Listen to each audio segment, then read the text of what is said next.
Le mois de janvier, c'est terminé et c'est maintenant le temps de vous montrer les 5 jeux qui ont été les top 5 du mois. Donc, on va commencer avec Rebirth, le jeu de Reiner Knizia qui est en nomination pour l'As d'or cette année du jeu de l'année. Donc, Rebirth, c'est un jeu pour 10 ans et plus, très facile à prendre en main. Pour 2 à 4 joueurs, des parties d'environ 60 minutes. Dans Rebirth, là, c'est vraiment une mécanique qui est simple, qui est épurée, mais qui est très intéressante. On va piocher au hasard des tuiles.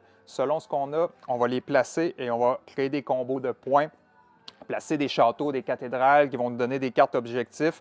C'est vraiment rapide, c'est fluide, mais ça offre une belle stratégie pour les joueurs qui soient des joueurs experts ou des débutants. Donc, en première position, c'est Rebirth. Nous avons un autre nominé de l'As d'or en deuxième position, c'est Zenith. Zenith, c'est un jeu pour 2 joueurs ou 4 joueurs avec des équipes de 2. Donc, Zenith, super beau jeu avec une mécanique intéressante. C'est 2 à 4 joueurs à partir de 10 ans, je dirais, c'est ça, pour des parties de 30 minutes. Donc, on va devoir attirer les planètes de notre côté en jouant nos agents, qui sont en fait nos cartes qu'on va devoir placer stratégiquement pour réduire le coût des cartes à chaque carte que l'on met. Donc, on a un petit moteur de production qui se met en place.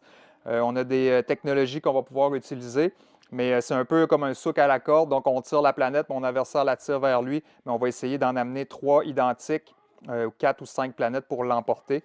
Donc, c'est un jeu d'une trentaine de minutes pour 10 ans, 2 ou 4 joueurs, avec une mécanique très intéressante. En deuxième position, c'est Zenith. En troisième position, nous avons Sanctuary de Ark Nova. En fait, là, c'est une version allégée de Ark Nova. Les critiques ont été vraiment excellentes. On n'a pas eu le temps, je n'ai pas eu le temps de l'essayer, mais ça a été un coup de cœur pour beaucoup de gens dans l'équipe.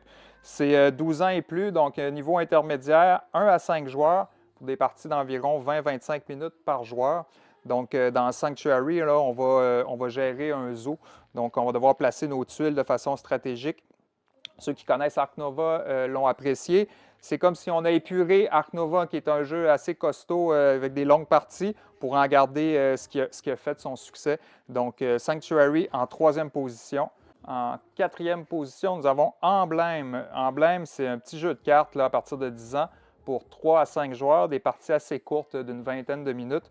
Dans Emblème, on va jouer des cartes dans différents lieux. Et chaque personnage va avoir un effet. Donc, c'est un jeu où est-ce qu'on a un plan, puis on pense que notre plan est bon jusqu'à ce qu'un joueur vienne le contrecarrer. Donc, il y a des revirements de situation, il y a des coups qui vont se faire entre les joueurs, mais c'est un petit jeu de cartes très rapide, très sympathique. Donc, en quatrième position, c'est Emblème. En cinquième position, c'est un retour, c'est SkyTeam, un jeu qui est sorti il y a déjà quelques années, mais qui continue à être très bon. C'est un jeu coopératif pour 2 joueurs à partir de 10 ans pour des parties rapides aussi d'une vingtaine de minutes. Donc, ceux qui ne connaissent pas SkyTeam, ça vaut la peine de l'essayer. C'est un jeu de dés où est-ce qu'on va se retrouver à être pilote et copilote d'un appareil. On va devoir le poser à travers différentes pistes du globe. C'est réussi, l'auteur, le côté génial du jeu, c'est qu'il a réussi à nous faire sentir comme dans un cockpit d'avion en plaçant tout simplement 4 dés sur le plateau. Donc, c'est un très beau jeu, très immersif comme thème. Donc, c'est SkyTeam qui a réussi à se placer dans le top 5 en la 5e position dans le mois de janvier. Et c'est ce qui complète notre top 5 du mois.